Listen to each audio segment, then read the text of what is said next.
Guys, benarkah katanya di sini RI resmi geser posisi Uni Eropah sebagai produsen baja terbesar dunia? Adakah benar itu guys? Ayo kita sama-sama simak video ini. Mari.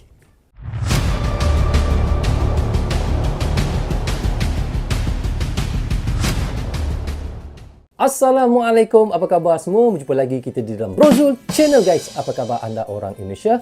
Orang Malaysia dan di seluruh ASEAN dan di seluruh Asia Tenggara, apa khabar anda semua? Jika sihat, Alhamdulillah guys, itulah sebaiknya rezeki yang Allah berikan kepada kita, iaitu kesihatan dan umur yang panjang.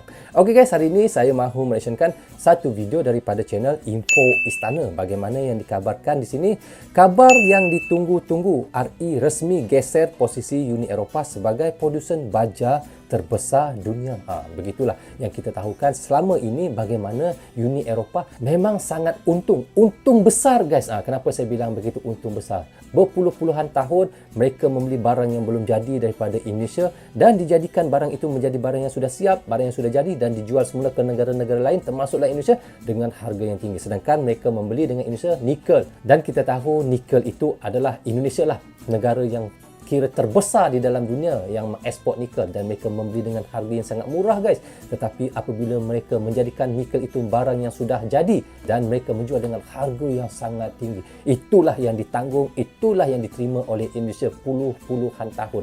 Tetapi semenjaknya pemerintahan Bapak Presiden Jokowi, dan malahan kata Bapak Presiden Jokowi belum lagi rampung tentang nikel di WTO, dan kita lihat Bapak Presiden Jokowi menegaskan pertengahan tahun bauksit pun juga akan dihentikan ke Uni Eropah dan negara-negara luar. Dan apa yang ditegaskan oleh Bapak Presiden Jokowi, jika mahu barang-barang yang belum jadi seperti nikel, bauksit itu, harusnya negara-negara Eropah membangunkan pabrik di dalam negeri Indonesia agar warga Indonesia mendapat pekerjaan dan rakyat Indonesia dapat bekerja, dan disitulah ekonomi Indonesia akan naik dan keuntungan dapat diterima oleh Indonesia dengan banyak sekali. Itulah hebatnya Bapak Presiden Jokowi. Guys, bagaimana ceritanya guys? Tetapi sebelum itu guys, saya mohon kepada teman-teman tonton sehingga habis videonya yang saya reactionkan agar kita tidak salah faham, dan selepas videonya habis nanti saya akan bagi sedikit komen dan komentar yang kita selepas tontonkan itu ya guys. So, tanpa basa-basi dan tanpa berlengah lagi, ayo kita sama-sama tonton Direction bersama dengan Brozul.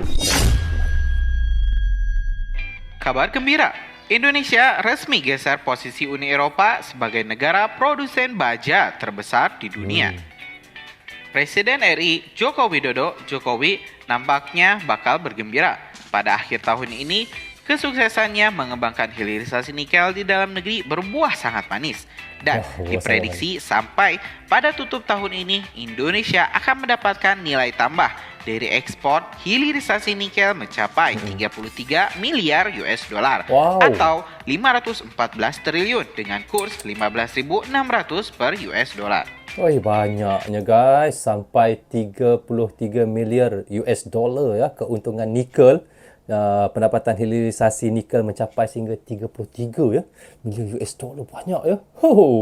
Itulah hebatnya Bapak Presiden Jokowi. Kalau dulu kita tahu ya, hanya 1,1 miliar US dollar saja guys. Sekarang 33, banyak tu. Hal ini berbanding terbalik dengan kondisi Uni Eropah saat ini. Biaya gas dan listrik yang tinggi menimbulkan ancaman serius bagi roda perekonomian di kawasan Uni Eropah (UE). Tindakan khusus harus segera diambil untuk mengatasi hal tersebut. Keadaan gas dan listrik yang tinggi saat ini menanggung resiko kerugian produksi dan penutupan ribuan perusahaan baja Eropa, tulis Konferensi Bisnis Eropa dalam surat terbuka kepada Kepala UE Ursula von der Leyen.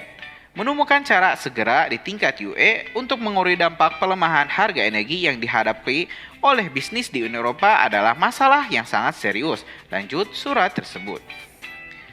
Hal yang lebih mengejutkan, menurut perkiraan, sebanyak 70% dari produksi baja dan besi Eropa telah tutup atau melambat, sementara 50% dari total kapasitas aluminium telah hilang.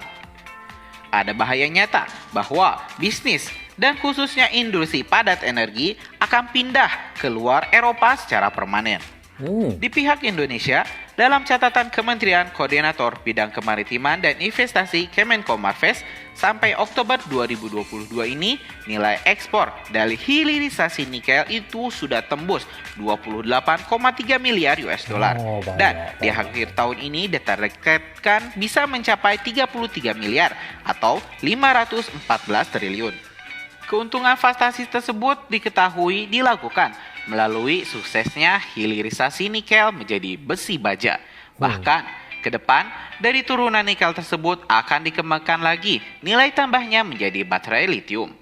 Sebagai gambaran, kata Septiano Seto, nilai ekspor dari hilirisasi nikel itu pada Oktober ini sudah mencapai 28,3 miliar. Ditargetkan sampai dengan akhir tahun, angkanya mendekati 33 miliar US dollar. Kami estimasi angka mendekati 33 miliar US dollar.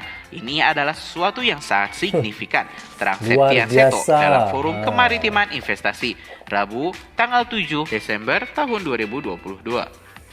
Tak cukup sampai di nikel, Presiden Jokowi juga sudah resmi melarang kegiatan ekspor biji bauksit dimulai pada Juni 2023. Presiden Jokowi menginginkan adanya hilirisasi dari komoditas bauksit ini.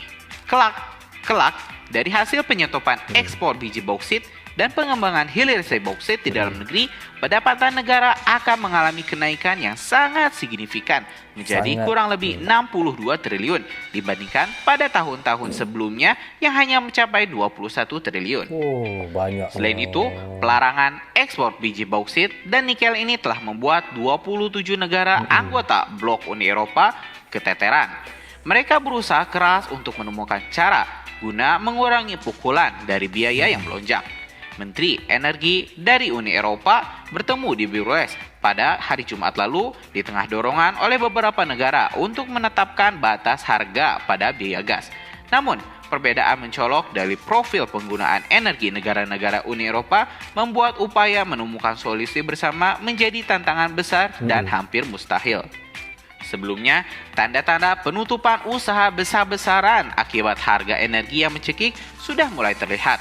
Sekitar 120.000 usaha di Uni Eropa mengalami penutupan akibat krisis di Eropa. Maka 120.000 usaha di seluruh Eropa resmi gulung tikar, ya, bangkrut guys, ya. Penutupan besar-besaran industri baja di Uni Eropa secara tidak langsung, Indonesia kini telah menjadi negara dengan produsen baja terbesar di dunia setelah China. Jadi guys, begitulah kabar gembira yang dikatakan oleh daripada info istana guys, ya. Bagaimana yang dikabarkan mengatakan kalau dulu keuntungan untuk ekspor nikel barang yang belum jadi ke Uni Eropah ataupun negara-negara yang lain yang ada di Eropah juga, keuntungan hanya 1,1 miliar US dollar guys. Tetapi sekarang sangat meningkat. Tetapi semenjak Bapak Presiden Jokowi menghentikan nikel diekspor ke luar negara, keuntungannya hingga mencecah katanya 33 miliar US dollar guys.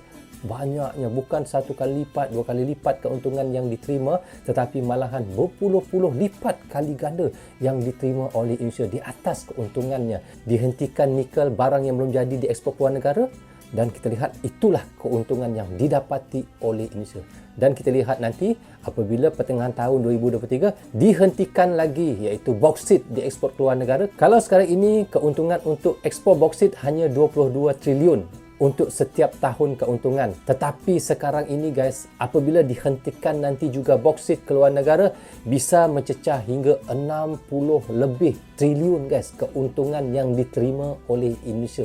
Disitulah apa yang dilakukan Bapak Presiden Jokowi ini memang sangat tepat sekali kerana keuntungannya sangat banyak. Belum lagi nanti tembaga, biji timah dan banyak lagi lah yang akan dihentikan. Kita lihat nanti bagaimana guys kelabakan, bagaimananya huru haranya di Eropah itu, dan katanya sekarang pun sudah ada 120,000 iaitu pabrik ataupun perusahaan yang ada di Eropah yang sudah tutup, yang sudah bangkrut kerana barang-barang yang belum jadi ataupun bahan-bahan mentahnya tidak dapat untuk diekspor. Dan apa yang kita lihat di situ, tergantungnya Eropah kepada Indonesia ini sangat besar sekali. Bukannya apa guys, kita lihat berpuluh-puluh tahun bagaimana Uni Eropah mengambil hasil bumi Indonesia dan menjual dengan harga yang barang yang sudah jadi dengan harga yang tinggi. Kita lihat di situlah, itulah kerugian yang sangat banyak. Tetapi apabila Bapak Presiden Jokowi memegang sebagai seorang presiden, kita lihat itulah perubahan yang sangat drastik, perubahan yang sangat mendadak untuk kemajuan Indonesia. Hebat Bapak Presiden Jokowi guys. Jadi guys, kita harapkan selepas Bapak Presiden Jokowi ini, yang akan menyambung legasi Bapak Presiden Jokowi ini adalah sama seperti Bapak Presiden Jokowi. Itu yang kita harapkan, kehebatannya, kebijakannya dan kecerdikan Bapak Presiden Jokowi dan keberaniannya itu sangat luar biasa. Saya sangat kagum guys. Okey guys, rasanya sampai di sini saja untuk reaction sekali ini. Semoga manfaat untuk saya yang menonton dan reaction. Terima kasih banyak-banyak kepada anda yang sentiasa mendukung Bro Zul Channel. Tanpa dukungan teman-teman, tiadalah Bro Zul Channel di dalam YouTube ini. Bagi anda yang suka dengan cara saya mention, anda boleh klik butang subscribe dan klik tombol lonceng tanda dukungan teman-teman kepada saya. Maaf andainya ada tersilap kata dan tersilap cakap kepada anda semua. Assalamualaikum, goodbye, bye-bye.